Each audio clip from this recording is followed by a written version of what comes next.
Fala aí, galera, esperando o pessoal entrar. Pum, purum, purum.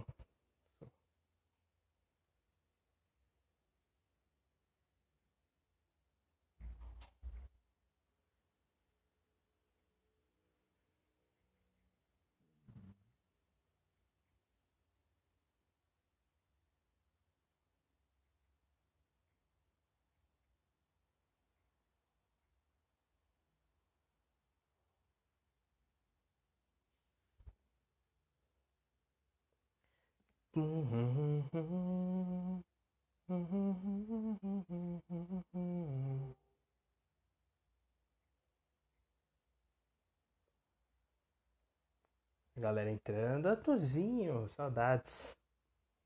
Ai, que lindão. A galera entrando, só tem o Arthur.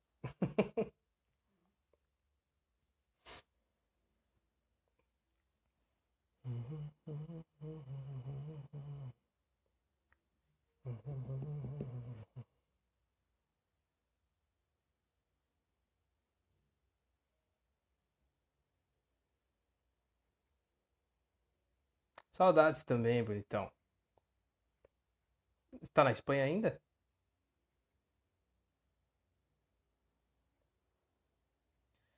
Hoje vamos falar dessa belezinha aqui, ó.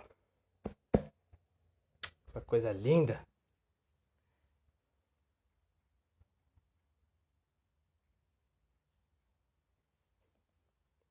É, a Sadowski entrou. Vou chamar ele, bora lá.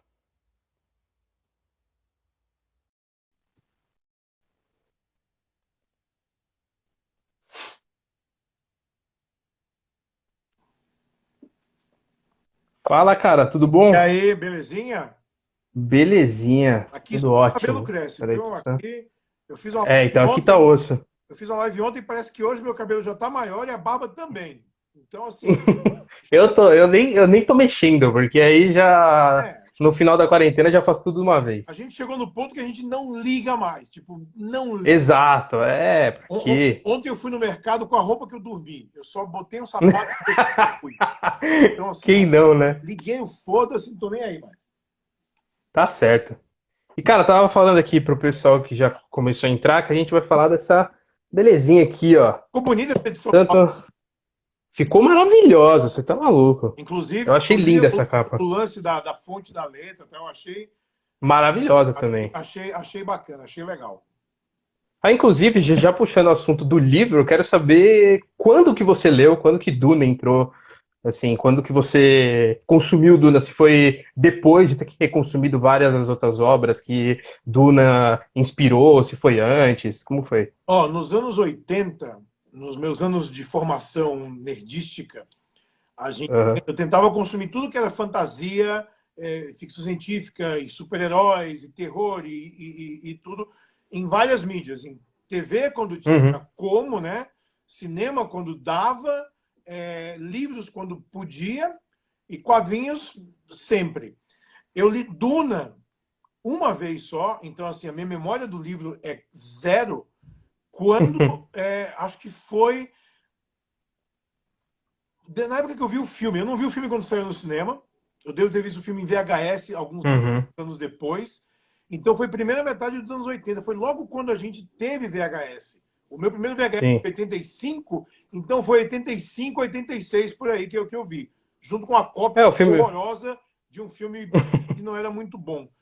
Mas eu lembro de, assim, eu tive muitas conversas de Duna depois com o André Gordillo, né, que é meu amigo, que colaborou Sim, muito sim. tempo e que é um total e completo fanático por Duna. Ele é mesmo. Ele acha que tudo é uma merda e nada vai ser bom. Tem que ser imaculado e ninguém pode chegar perto dele, né? Eu discordo dele, mas eu entendo. E eu lembro que na época eu não entendi muito o livro quando eu vi a primeira vez. Eu tinha, sei Uhum. lá, 11, 12 anos de idade, 12 para 13 anos quando eu vi a primeira vez. E eu acho que eu não estava preparado para uma história que era tão rica em detalhes e personagens, Com e certeza. universos e narrativas. E quando acabou, eu fiquei assim: eu não sei o que me atingiu aqui, mas atingiu. E eu nunca voltei para ele. Acho que porque eu estava com um bode do filme na época e eu deixei Aham. lá. Com o tempo, eu acho que eu acompanhei a evolução nos livros, né? A extensão que o livro teve, depois as outras encarnações que teve em televisão, em minissérie, está Uhum. trabalhando com o cinema, mas eu achava que sempre era um cantinho da ficção científica que ainda estava intocado, principalmente com o potencial que tinha. Sim. Ó, a Flávia Cristina, ela perguntou aqui sobre o que trata o livro, né? A gente pode dizer que é um futuro distópico, né? Podemos dizer assim, porque Então, ele não traz um ano exato, assim, mas podemos dizer que seja um futuro e que existe esse planeta Duna, né? Que é a Arrakis, que está sendo comandada pelos Harkonnen, que é essa podemos dizer que é uma representação ali um pouco do povo do leste europeu, um pouco mais violento e tudo mais. E aí chega os Atreides, né, que é uma família mais nobre. de um por uma família mais nobre, exato, para comandar ali. E aí existe uma regra por uma guerra porque os Harkonnen querem trazer um golpe ali, porque eles querem continuar no comando, e aí tem todo um background que a gente, né, não dá pra gente entrar muito em É, detalhe, porque é é, muita é, coisa, é paulada. é muito detalhezinho, mas é Basta basicamente uma história o escolhido. de um prometido, né, do É, escolhido, exatamente. existe o escolhido entre essa família nobre, que ele é o cara que vai libertar todos os povos e vai juntar todo mundo. Exato. Só que ele tem que ir contra a herança dele e descobrir quem ele é. Então, assim, é a jornada do herói clássica, né? O livro é Uhum. 65, né? 65, isso É aí. a jornada do herói clássica, numa ambientação fantástica. Isso que eu acho legal, porque quando a gente coloca qualquer história numa ambientação que sai do nosso realismo, do nosso normal, a gente pode extrapolar para qualquer lugar, porque se tiver dentro Sim, das regras estabelecidas por aquele mundo, vai fazer sentido. E tem um exato. detalhe E, que a gente não pode deixar de falar. exato. E aí eu já queria entrar, que você falou um pouquinho do que você achou do filme do Lynch, mas vou deixar isso um pouco para frente, que é a sua expectativa para o filme do Villeneuve, que ainda tem a previsão de estrear em dezembro, né? Mas com toda essa coisa do corona, a gente ainda não sabe se vai mudar a data, mas ainda tá ali para 18 ou 20 de dezembro para estrear aqui no Brasil. Quero saber o que você espera dessa adaptação. Ó, eu acho Denis Villeneuve um dos diretores contemporâneos mais geniais. Eu também, concordo plenamente. Eu entrevistei ele uma vez já, uma não, duas vezes. Ele é um cara que primeiro, ele tem uma paixão absurda por ficção científica. Uhum. E o que é engraçado, né? Porque os primeiros filmes dele eram muito políticos, né? Sim, sim. Muito pesados nesse lado político. E eu achei engraçado quando ele começou a. Quando ele adaptou Saramago, eu já vi que a cabeça dele era ia um pouco para o lado da fantasia também. Uhum, uhum. O Homem Duplicado lá. Que eu gosto muito dessa adaptação com o Jake Gyllenhaal, né? Louca, completamente fora da casinha. Sim, é absurdo. Mas eu acho absolutamente incrível. E tem um pouco de dualidade em tudo que ele faz, né? Ele faz filme Sim. sobre a gente entender quem a gente é. Não importa o tema, né? Então, em Prisoners, né? Que chamaram de Os Suspeitos aqui, que Uhum. de um filme do Tarantino, né? Lá com o Hugh Jackman, é um cara descobrindo até que ponto ele pode ser tão violento quanto a violência que ele odeia, né? Porque ele Exatamente. é sequestrado, né? Então tá lá o Jake Gyllenhaal e o Hugh Jackman nesse filme que eu acho fabuloso também. Além de ser lindo, né? O Roger Deakins que fez. Uhum. E quando ele começou a fazer os filmes dele um pouco mais mainstream, a chegada que já abraçou a ficção científica total e depois, obviamente, Blade Runner 2049, você vê que ele tem uma afinidade para não só para fazer com que o fantástico se torne um pouco mais Uhum. a conexão que tem com a gente se torna um pouco mais real, né? Os Sim, sim. personagens são muito, os dilemas são muito humanos, embora a gente esteja falando de alienígenas na Terra ou de um futuro em que robôs e humanos meio que se confundem, né? Que é o Blade Runner dele. E eu acho que visualmente, o modo como ele constrói essas histórias faz com que tudo se torne muito mais fácil para a gente acompanhar. Então, Blade Runner Uhum. é um filme complexo pra cacete, que não é difícil de acompanhar. A Chegada tem um tema ridiculamente complexo também, e ele deixa a coisa mais simples para a gente entender o que está acontecendo.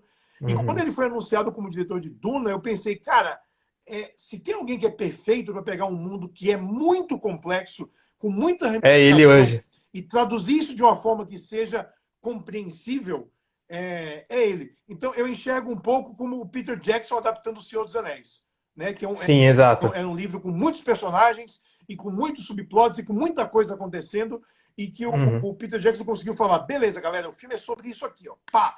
E mesmo quebrando a história com um monte de trama diferente, ele conseguiu manter o foco na história principal.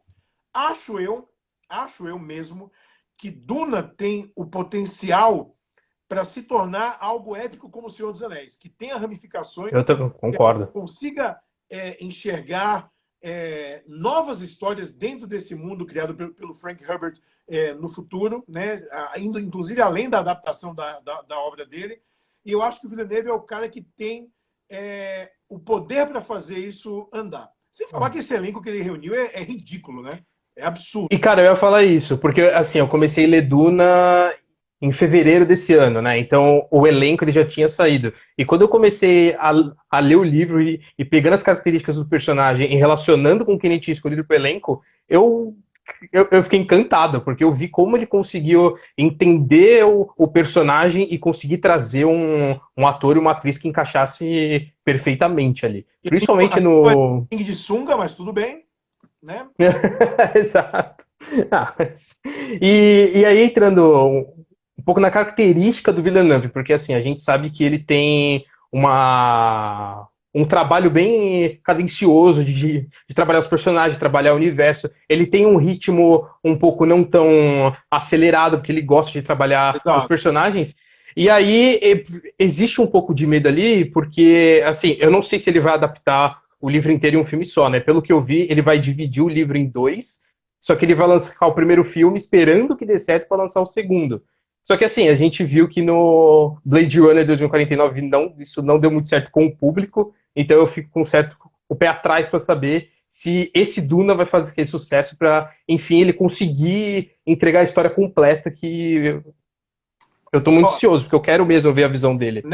nessa altura, a gente tem que esperar que o marketing da Warner funcione bem, né? Eles começaram a lançar algumas fotos Sim. agora, e eu entendo que está todo mundo muito receoso em entrar de cabeça no marketing de qualquer coisa que seja filme ou série, porque a gente está com o pé no freio.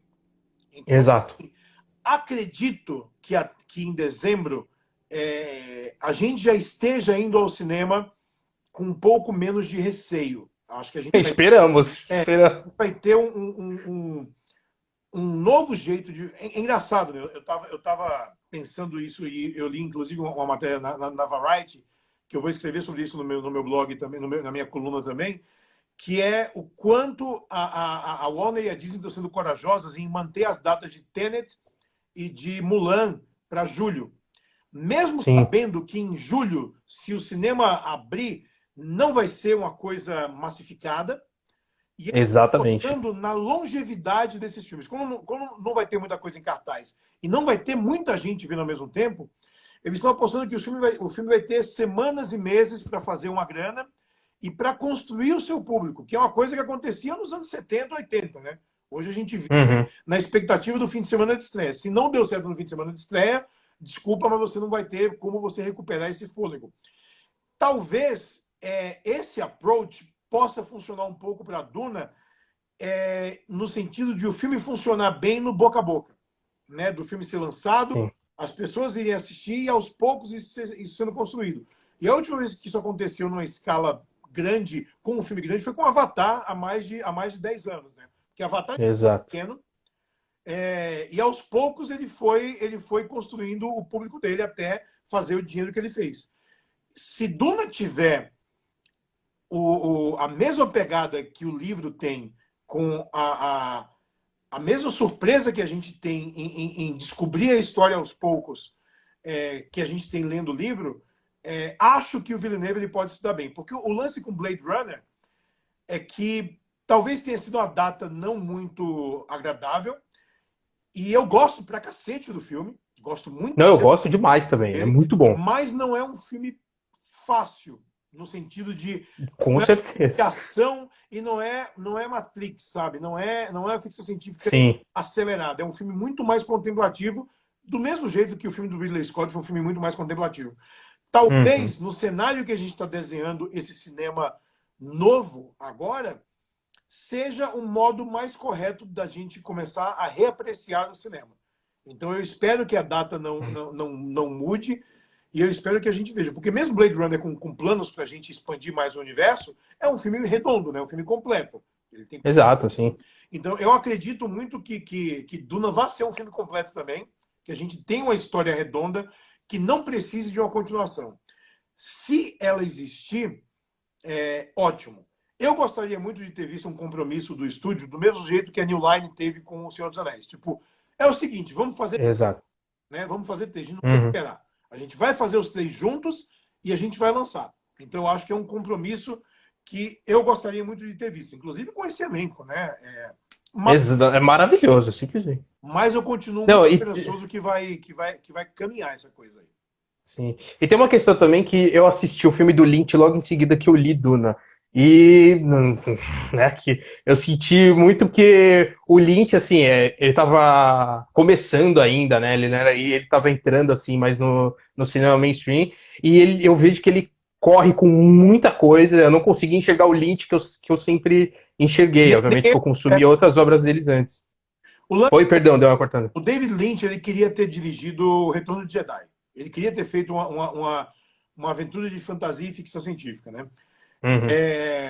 Ele não fez o Retorno de Jedi na época, né? O Richard McConnell que fez. E o Dino de Laurentiis, quando contratou ele para fazer Duna, em teoria tinha dado para ele liberdade para fazer o filme dele. Mas Duna não é Star Wars. Exato, Porque Star Wars exato. não é ficção científica, né? Star Wars é space Uhum. opera, é uma fantasia espacial. Duna, embora ele tenha essa mistura de gêneros, ele é muito mais. Ele tem suas raízes na ficção científica muito mais do que Star Wars. Sim, muito E mais. David Lynch ele queria fazer um filme do livro que ele conhecia, não era um filme de ação. Quando ele fez o filme e o de Laurentiis viu, falou: não é o Retorno de Jedi, Não, não é isso. não vai rolar, não vai rolar. E o filme virou um Frankenstein de versões e de montar Nossa, sim. ideias, que eu acho que a gente nunca viu o filme do Lynch como ele imaginou que o filme pudesse ser. Mesmo depois ele tendo remontado tal, não tinha o material, não estava filmado. Então eu acho que tem ideias boas ali, mas Uhum. talvez pela tecnologia da época não dava para fazer a grandiosidade que é Duna, porque o escopo é muito grande. Sim, exato. E não é Star Wars que tinha todo o dinheiro do mundo para inovar e pensar na época. Isso é perceptível bastante no livro, Pois inclusive. é, Mas eu acho que tem muitos conceitos ali do livro que ele não conseguiu trazer. Obviamente que a gente está falando de adaptação para o cinema, e isso a linguagem ela muda, mas ainda assim acho que tem conceitos essenciais no livro que o Lynch ele não conseguiu transportar da forma que deveria. Principalmente acho que a relação dos Fremen com a água, que é algo essencial não tem no filme. para a história, não tem no filme. Ele Não não, tem no simplesmente não traz. acho que o Lynch queria botar um pé nesse tipo de cinema, né? Nessa coisa grandiosa de blockbuster, e ele não conseguiu com Duna. E eu acho que ele nunca tentou de novo, né? Eu acho que deve ter ficado frustrado com a experiência de Sim. trabalhar com um produtor que retalhou o seu filme e tal. E ele foi fazer o que ele faz melhor, que são os filmes dele. Então, por um lado, o Duna do Lynch é bom porque deu pra gente o Lynch como ele é. Né? O Lynch que Exato, isso é verdade. o Lynch genial dos cortes de cabelo incríveis, né? Eu quero muito ter o cabelo igual do Lynch um dia. Nossa, Botei sim. isso aqui dele, né? Vagamente aqui. Mas talvez esse fracasso tenha aberto um caminho para ele que poderia ter sido outro, né? Não adianta a Uhum. gente tentar ver um oráculo reverso aqui, mas pensar como teria sido. O lance é que na época Duna foi vendido como uma coisa que nunca foi entregue. Talvez por isso Exato. as pessoas que são donas dos direitos do livro, né, tiveram um bode e falaram não vamos liberar para fazer mais nenhum filme porque ninguém vai fazer. Fizeram aquela série de TV, né, com William Hurt, que é meio, Nossa, sim. meio podre aquilo ali, mas tudo bem. Aliás, entrando um pouco nisso, hoje tem muita gente falando que Duna é o novo Star Wars. Você acha que vender dessa forma hoje também acaba sendo um pouco errado? Porque vai ser também um tratamento totalmente diferente e as pessoas podem se decepcionar um pouco Eu, porque elas não vão ver Star Wars. eu acho que Duna é mais Senhor dos Anéis do que Star Wars, no sentido Eu de... também acho, mas eu vejo muita gente falando que é o Star Wars para adulto e tudo Não, mais, mas vendendo com Star Wars no nome. acho uma bobagem isso, é muito mais Senhor dos Anéis, é muito mais misticismo do que Sim, sim. tecnologia, né? Então, muito mais do que Star Wars, né? Star Wars tem a força, mas é, é, em Duna a coisa é um pouco mais espalhada, porque é um povo inteiro que tá dependendo dessa chegada desse escolhido. É, o problema do cinema hoje, e principalmente do cinema pop, né, do cinema de ficção científica, e fantasia e terror, Uhum. que a gente chama de cinema de gênero, é que ninguém mais, e eu falei isso num vídeo que eu publiquei hoje até no UOL, ninguém mais vai ver um filme pensando em ver um filme. E a culpa é nossa também, de fã, sabe? Que a gente vai ver um filme e já fala, Uhum. nossa, mas qual é a conexão que vai ter com a continuação? Tipo, honestamente, toda essa continuação, né? Exato. Reaprender a curtir um filme pelo que ele é. Uma experiência única, um momento, um recorte. E se ela for ampliada depois, beleza. Então, Uhum. vender Duna como Star Wars é um desserviço, porque vai causar no público mais leigo, inclusive, a ideia de que vai ser uma mega saga e que, nossa, a gente vai ver esse filme, mas não vai estar tudo nesse filme, tá? Vamos esperar pelo próximo. Eu não quero esperar pelo próximo filme, eu quero ver tudo aqui. E eu quero ver Exato. talvez expandido num segundo filme. Então, quando eu era moleque, a gente assistia Caçadores da Arca Perdida, ou o próprio Star Wars, Uhum. eram filmes que eram únicos. E quando tinha continuação, eu Sim, falava, putz, que legal, vai ter uma continuação. Nossa, exato. tem uma Era continuação. uma alegria maior. Não era Bond, sabe? Que a gente sabia que era uma série. Não Uhum. era Superman, que a gente sabia que os dois foram filmados juntos, né? Um e o dois, e que o filme acabava chamando o segundo filme. Sim. A experiência me parecia um pouco mais rica quando ela era desprovida dessas amarras de, nossa, vamos conectar. No meu vídeo hoje eu falei de Novos Mutantes, né? Que a Marvel fatalmente em algum momento vai lançar esse filme. E a discussão é, nossa, mas ele faz parte do universo dos mutantes da Fox ou já Sim, faz parte do então. MCU? E eu, assim, ele pode não fazer parte de nada, ele pode ser só um filme. Só um filme. Novos Mutantes, um filme de terror com mutantes. Acabou. Não precisa ter A pessoa, mais nada. a galera tem que agradecer se ele for lançado, né? Pois é, a gente vai ver na TV que seja um dia. Mas a Mas Coringa não vamos foi ver. lançado sem conexão nenhuma e funcionou? Então deixa, gente, lançar o Duna como um filme Concordo. só, um evento. E se der certo, legal. A gente vê como a gente consegue expandir Uhum. isso aí. E aliás, entrando um pouco nisso, o Arthur ele perguntou um pouco lá atrás o que Duna tem de tão especial e por que tá toda essa expectativa em cima do filme. Obviamente que por causa do Villeneuve também, mas tem a questão da história, de que Duna ele foi lançado antes de absolutamente tudo que a gente consome hoje, né? Então é difícil você ler Duna hoje e não falar, nossa, mas isso é muito clichê, mas obviamente você tem que olhar com os olhos de 65, onde não tinha absolutamente nada do que a gente tem hoje de Star Wars e tudo mais. Então acho que é por isso que ele traz essa importância de influenciar tudo, né? Inclusive, Star Wars é muito influenciado por Duna também, né? Tatooine, Sim, absurdo. deserto e tal. E Exato. eu lembro quando saiu John Carter, que eu fui assistir com um amigo, né? Ele falou, nossa, mas Uhum. parece um monte de coisa, né? Copiada. Eu falei, então, isso aí existe 100 anos antes de qualquer coisa que Exato. você possa imaginar que foi lançada. Um século Uhum. tem essa história. Não é pouco, é um século. Então,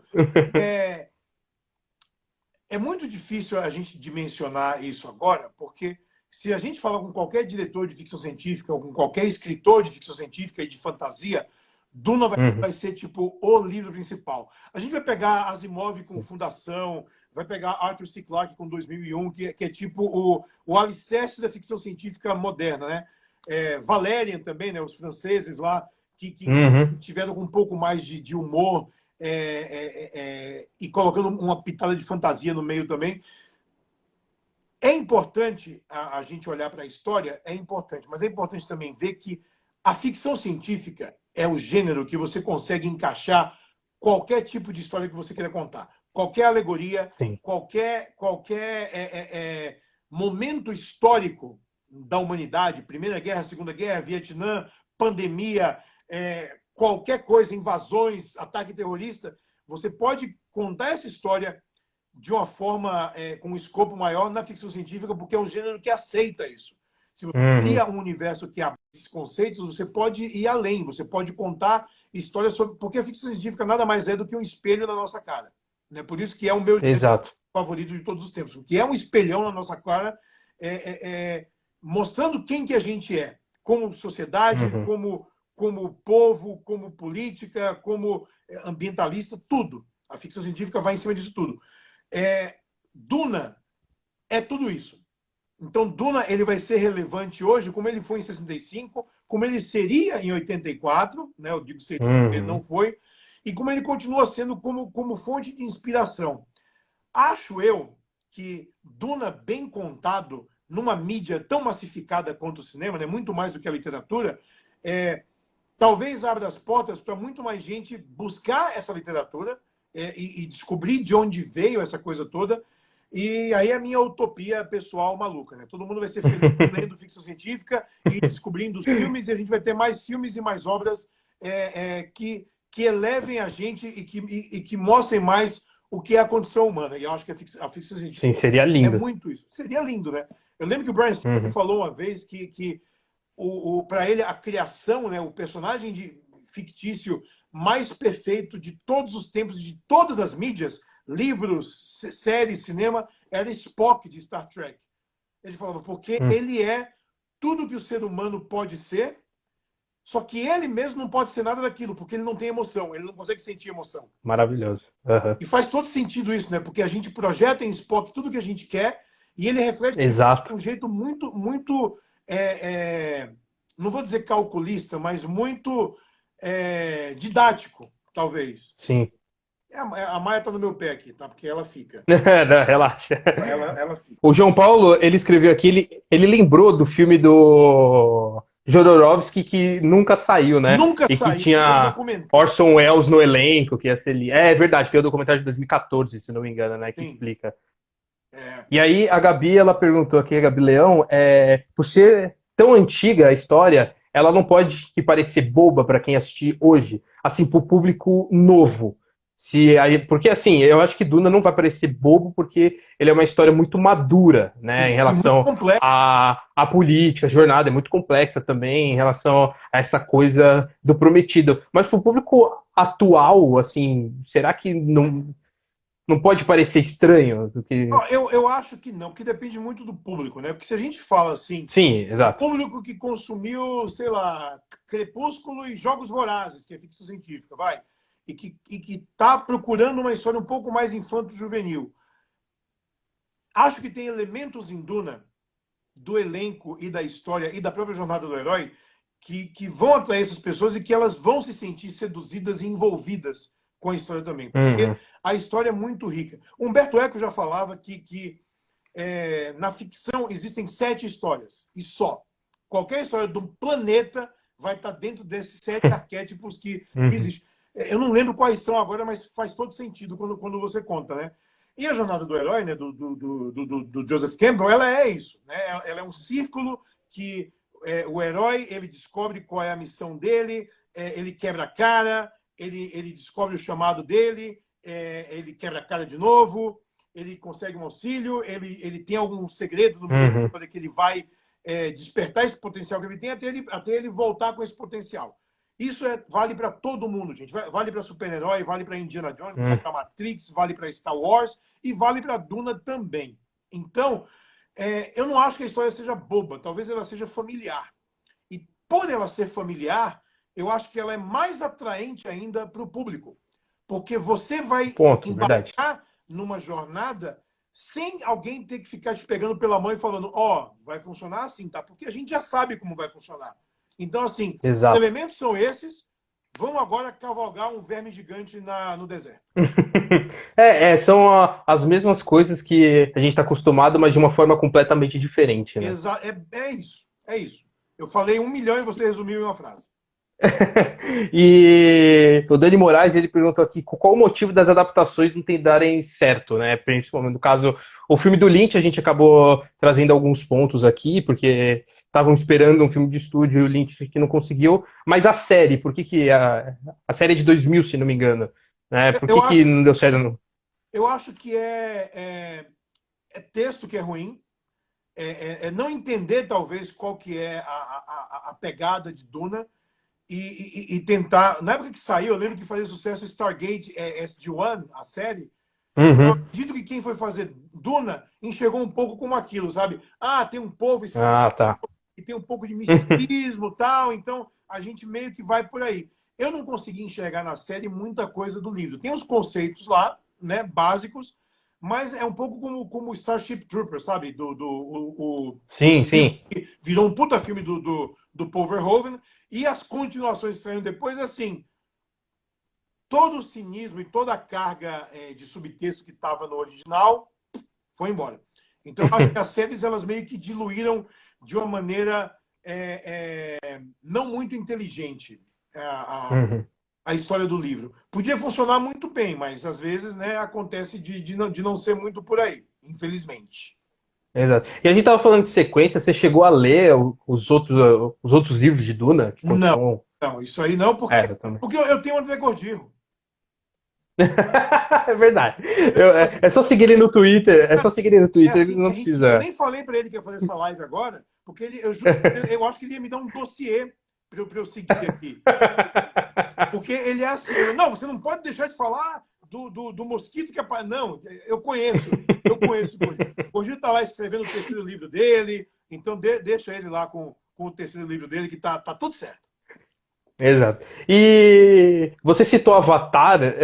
Você acha que pode existir um conflito de grandes produções? Porque Star Wars vai dar uma boa pausa e os filmes da Marvel agora voltam mais ano que vem, né? Mas a gente tem Avatar nesse meio tempo. Você acha que Avatar pode ser um bom competidor ali com Duna para conquistar as pessoas num grande mundo novo? Ó, tem um ano de diferença aí, né? Avatar é 2021 que lança, no fim do outro ano. Sim, sim. Então tem muito tempo.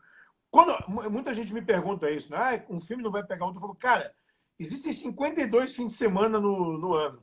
Então tem espaço para todo mundo lançar o seu filme e respirar. E antigamente a gente tinha aquela coisa da data perfeita para lançar o filme, né? Que era primeiro não tinha, depois foi estabelecido que o verão era a melhor data por causa de Tubarão que estreou no verão, então virou tipo Sim. uma temporada. Essa coisa começou a ficar elástica ao longo dos anos, né? Twister, quando saiu em 96, ele foi no começo de maio, não no fim de maio. Então a galera, opa, já tem uma outra data aí.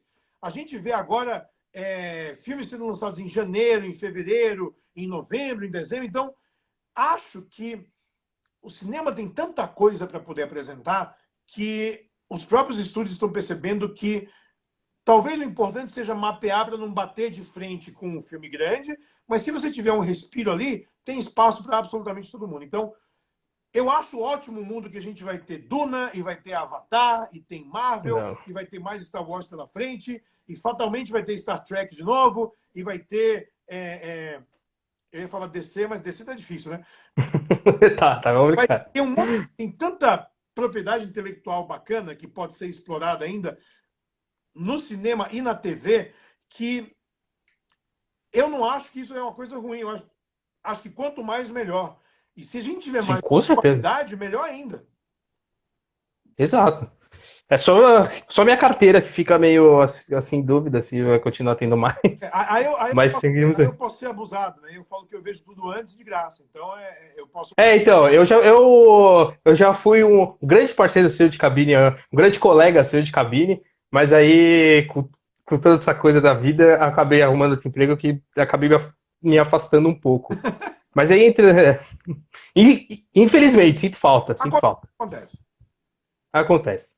E aí, entrando um pouco mais na história de Duna, entrando mais detalhes, como que você acha que o Villeneuve ele vai tratar assim, os personagens? Porque o livro, eu vejo que ele traz muito núcleos diferentes e a cada capítulo acaba sendo ali ali um núcleo diferente, com pontos de vista diferentes para diversas situações. Você acha que ele vai trazer essa essência ou ele pode mudar algumas coisas?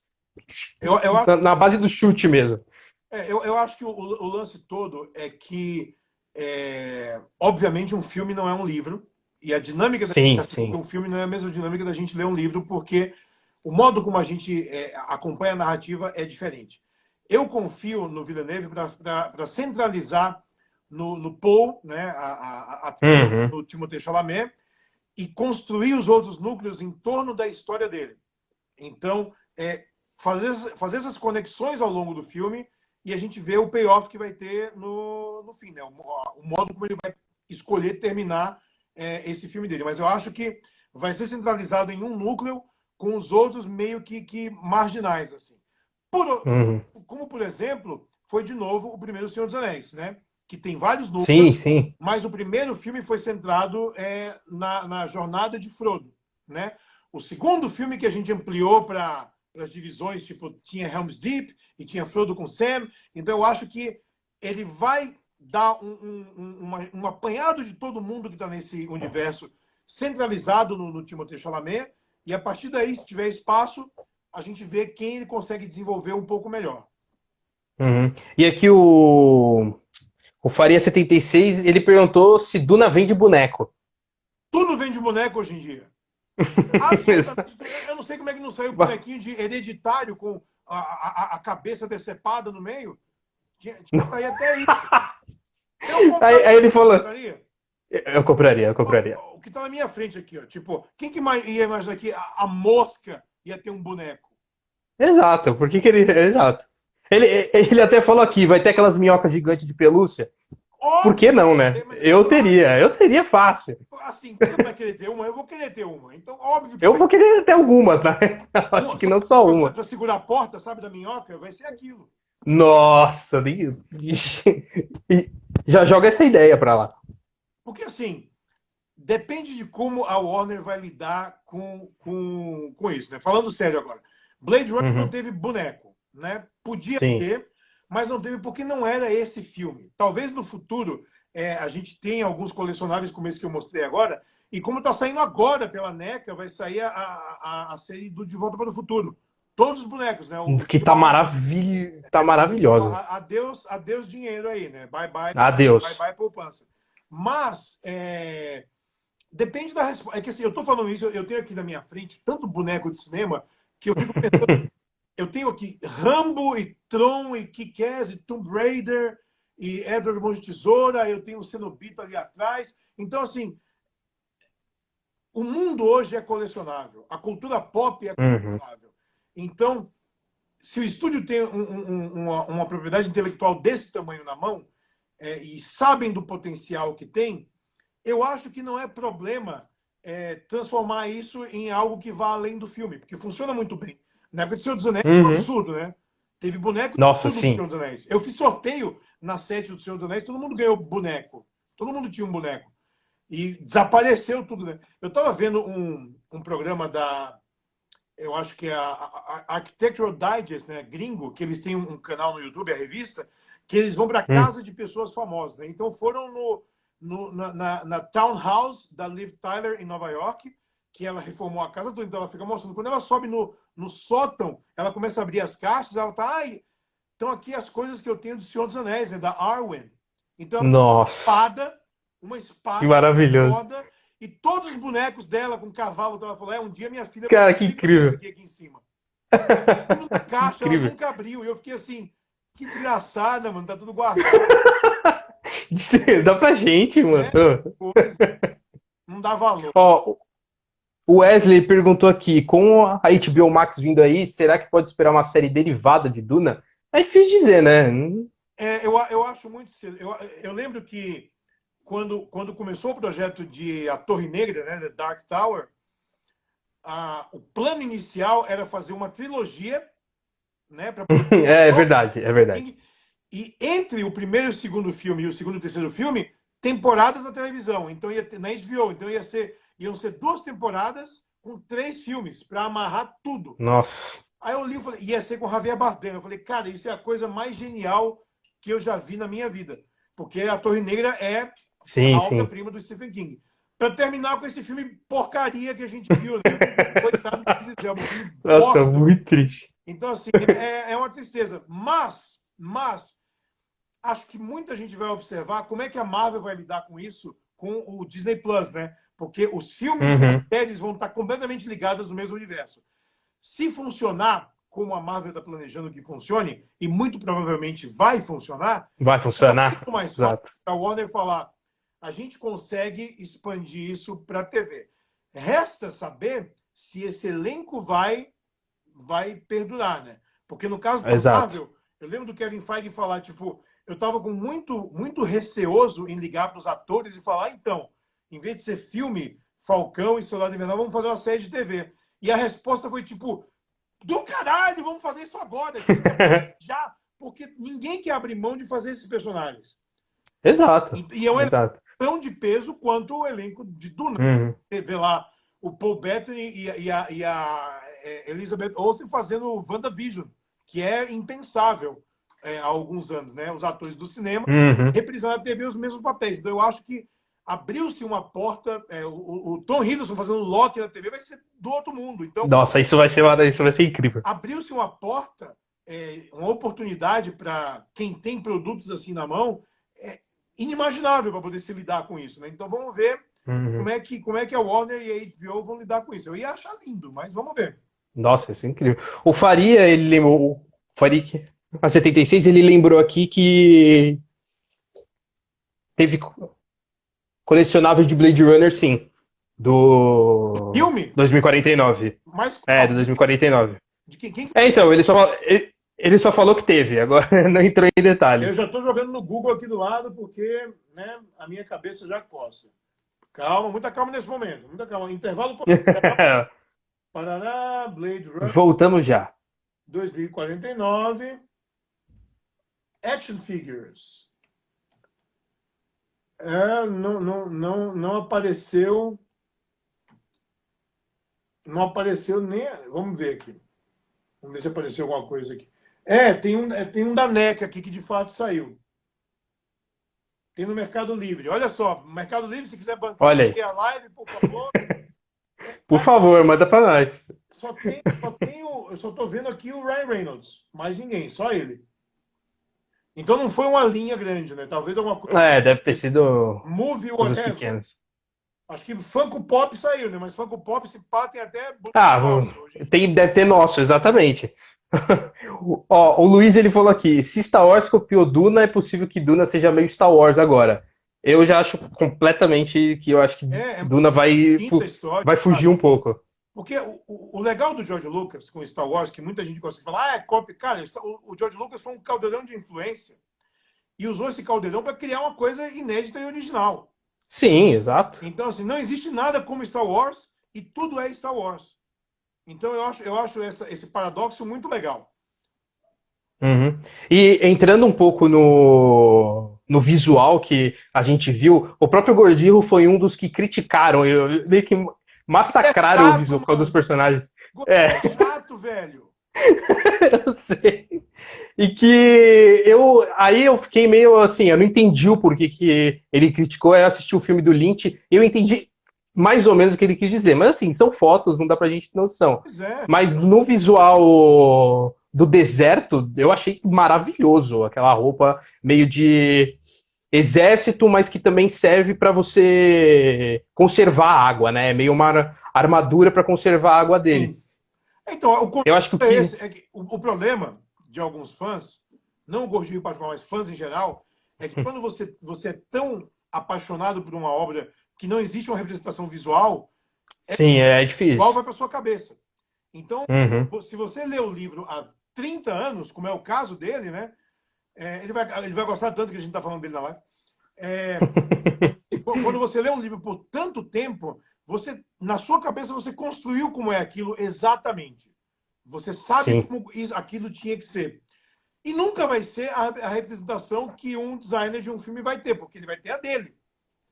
Sim, exato. Tem o uniforme do Batman. A gente já viu 1 milhão de versões diferentes no cinema e sempre alguém fala, nossa, mas isso ficou muito ruim. Eu falo, cara, eles são todos bons.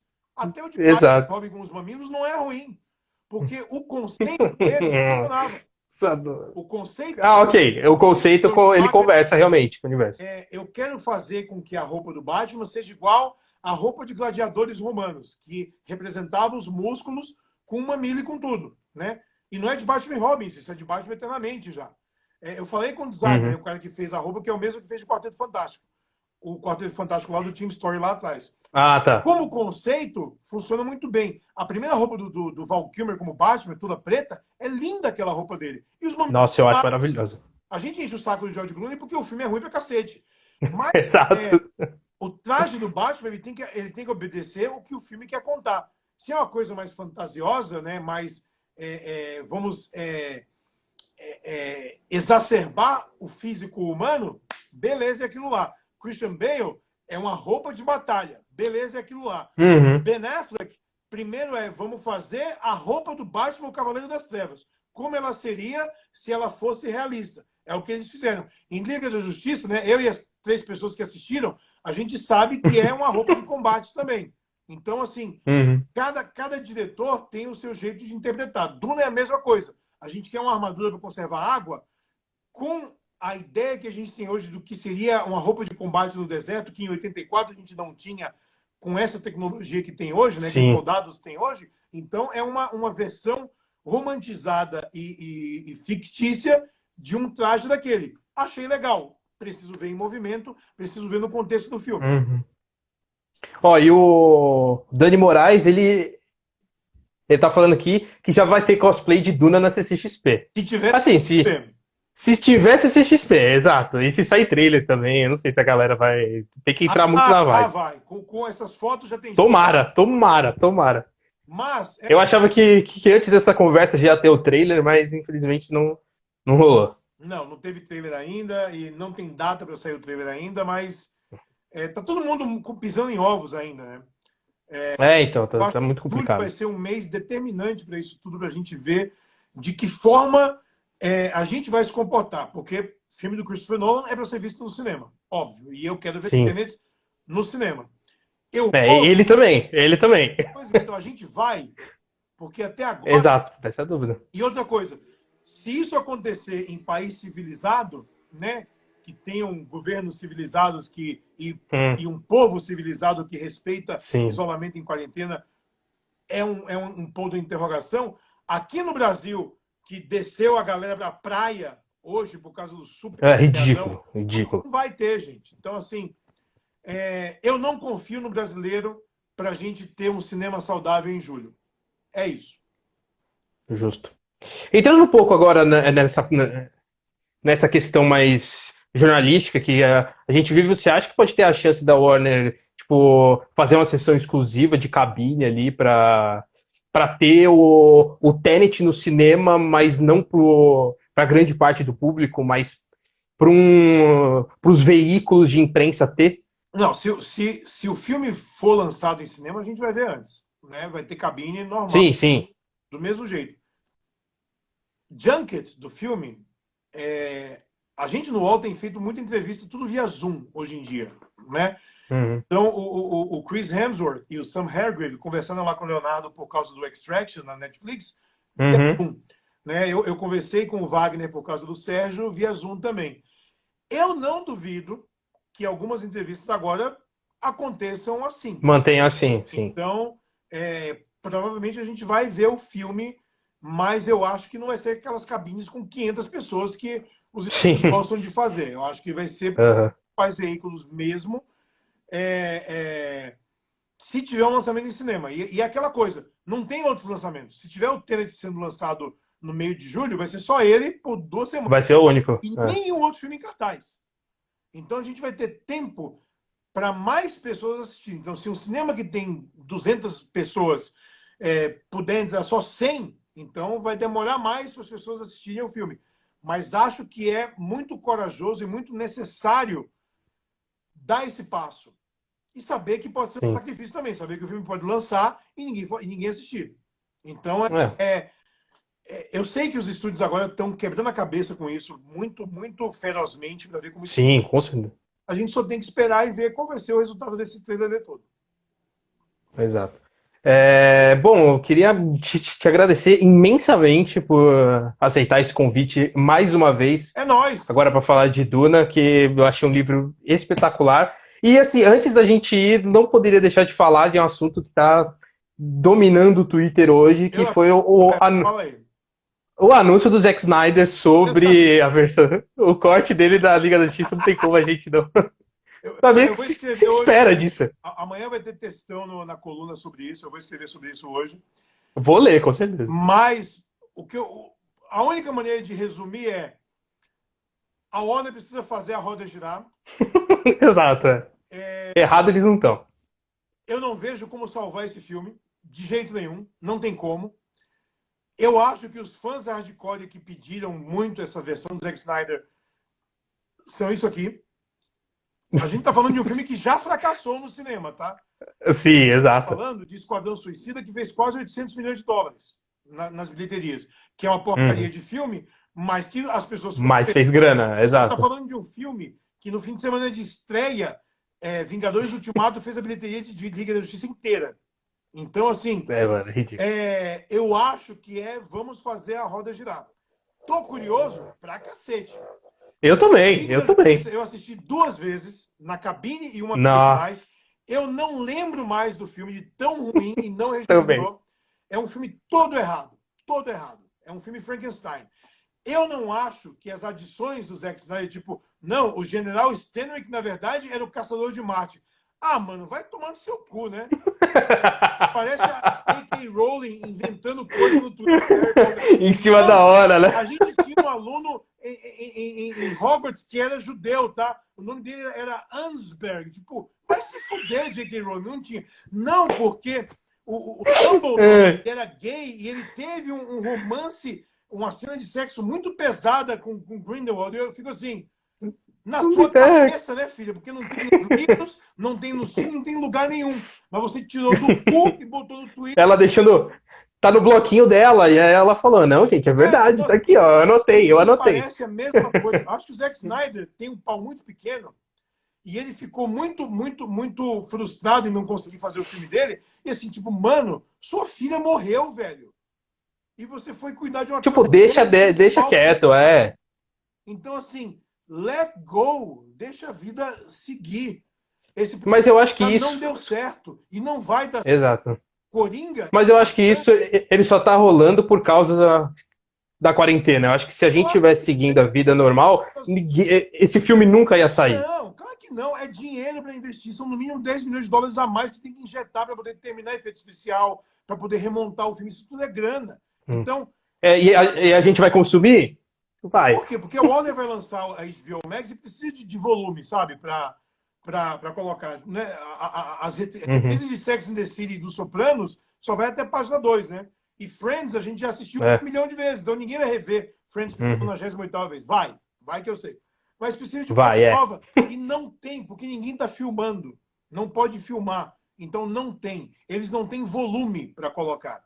Isso já está na mão. Eles vão tirar um dinheiro lá, sei lá.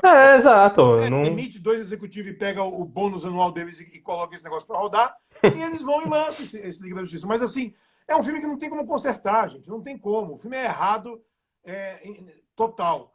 Basta dizer uma coisa. A ressurreição do Superman é coisa de vilão. É um vilão que vai pensar, vou trazer esse kryptoniano de volta à vida e ele vai estar do meu lado. Isso é coisa de vilão. Não é o Batman que vai pensar nisso. Isso é... O conceito tá errado de cara. Isso é tudo errado, tudo errado. Errado. Mas, ó, vamos ver, né? Vai que. Nunca se sabe. Não tem um vai que. Não, eu sei que não tem, mas... Não tem dá esperança pra galera. É como você pegar Howard, super-herói, e alguém falar, a Marvel tem cenas que não estão no filme, vamos remontar que vai ficar bom. Não vai. Não tem como, não vai ficar bom. Bom, é isso aí. Sadowski, muito obrigado novamente por essa conversa maravilhosa. Amanhã eu vou fazer uma live. Eu esqueci o horário, acho que é 5h30 da tarde. Acho, no Instagram da Livraria Cultura. Eu vou falar, olha que novidade, de Marvel e de DC. Olha que novidade. Quem diria? Quem diria? Vou falar de Marvel e DC. Por que não? Por que não? Apareçam lá amanhã. Pode deixar. Valeu pelo convite aí pra galera também. E ó, leem essa obra maravilhosa do Frank Herbert. Por favor. Filme em dezembro de 2020, se tudo seguir da forma que tá seguindo. É nóis. Beleza? Valeu, Sadovski, mais uma vez. Valeu. Boa noite pra todo mundo. Boa quarentena pra você. Fique em casa, todo mundo. Pelo amor de Deus. Né? Quarentena não é Fique férias, em casa, galera. boca aberta. Exato. Não é porque é feriado que tem que viajar. Exato. Viaja da cozinha pro banheiro. Vai cagar. Exato. Valeu, cara. Tchau. Abração aí. Valeu. Falou.